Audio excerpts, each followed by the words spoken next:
Ford has just revealed that it lost a staggering $36,000 on every electric car it sold in the third quarter of this year.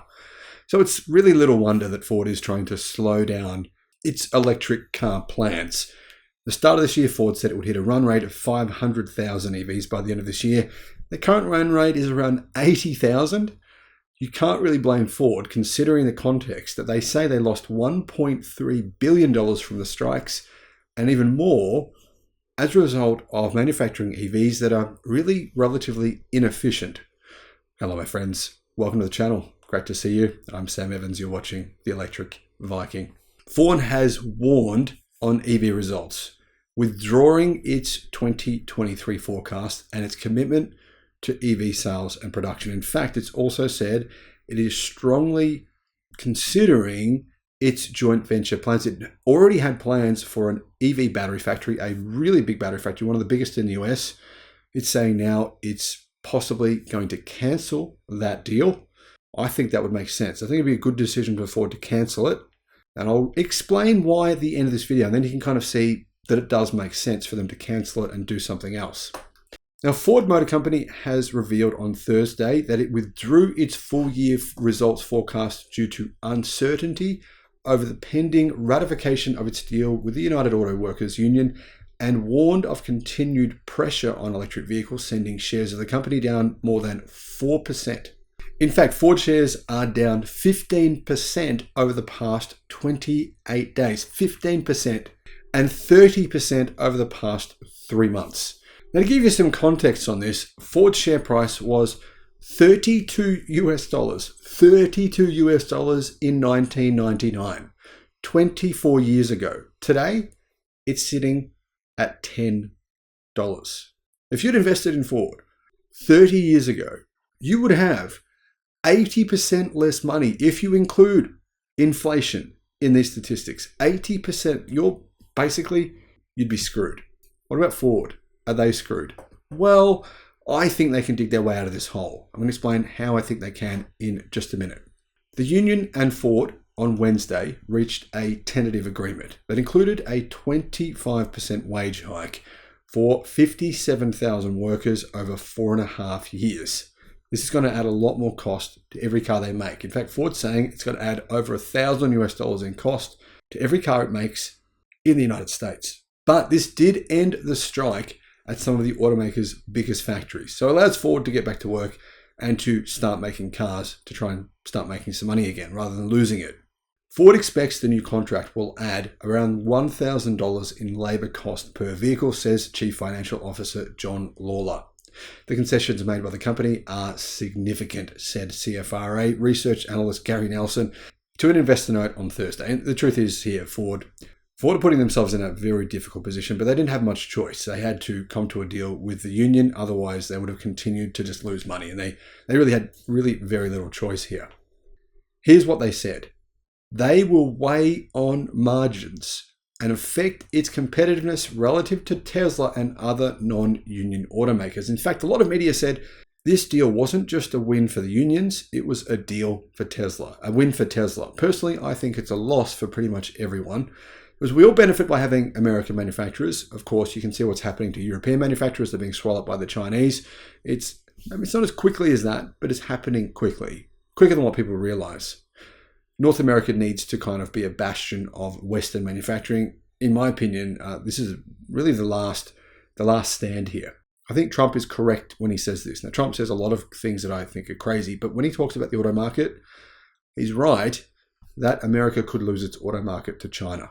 Ford's increasing concern about cooling EV demand, that is not EV demand in general, but Ford EV demand, because EV sales are actually up 50% this year in the US, follows a decision by General Motors earlier this week to postpone a $4 billion electric truck plant in Michigan.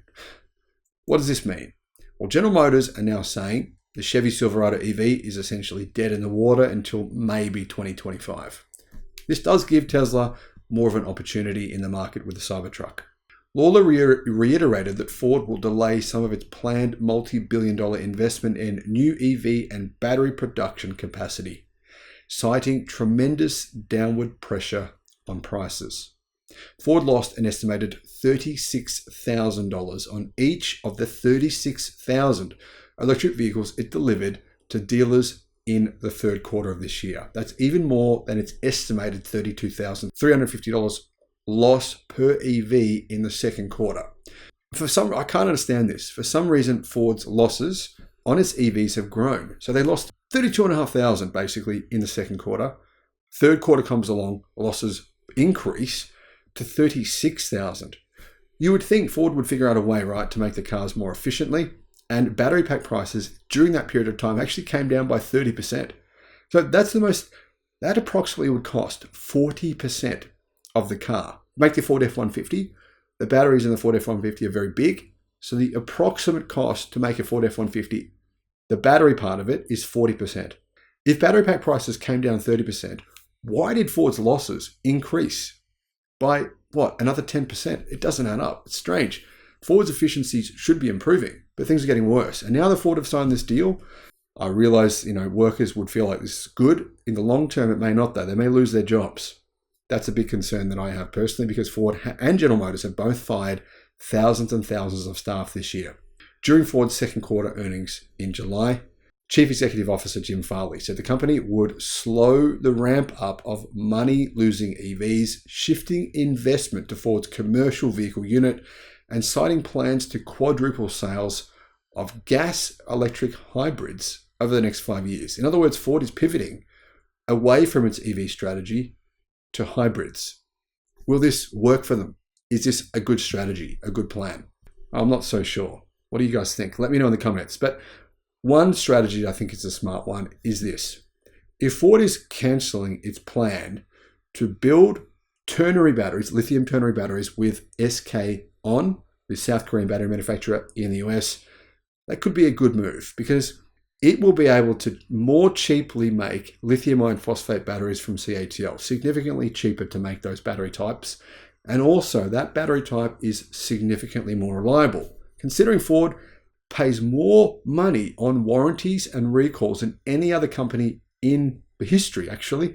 They've won this title now for, I believe, 8 years out of the last 10 years. The only 2 years they lost this terrible thing to win, is when the Volkswagen Group had its diesel scandal.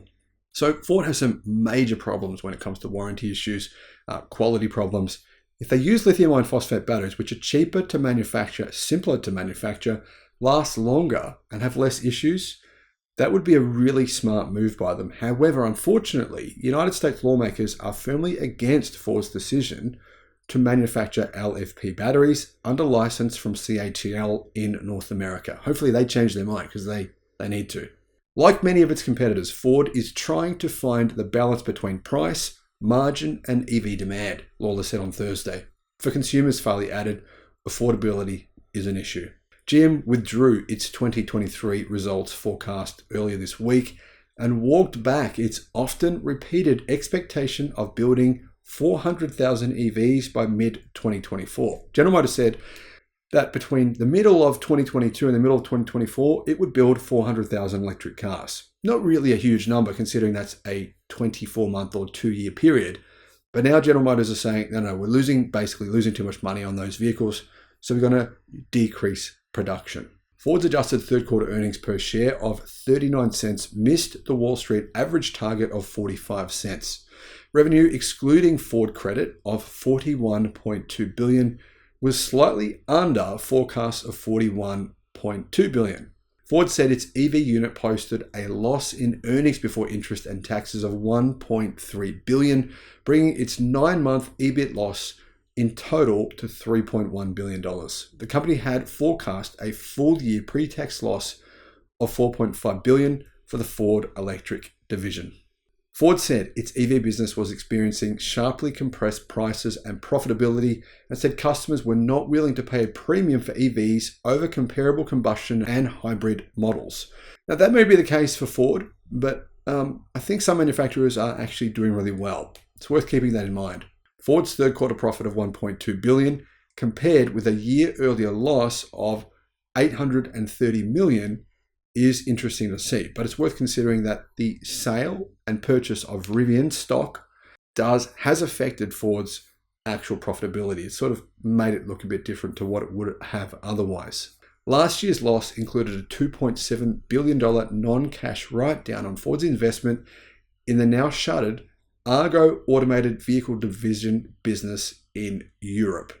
The automaker said its Ford Pro commercial vehicle business and Ford Blue combustion and hybrid vehicle business both posted higher year-on-year revenue, EBIT, and EBIT margins. That's the same kind of thing that Nokia and Kodak said right before they were disrupted. It was true, they were making really good profits until all of a sudden along came the competition.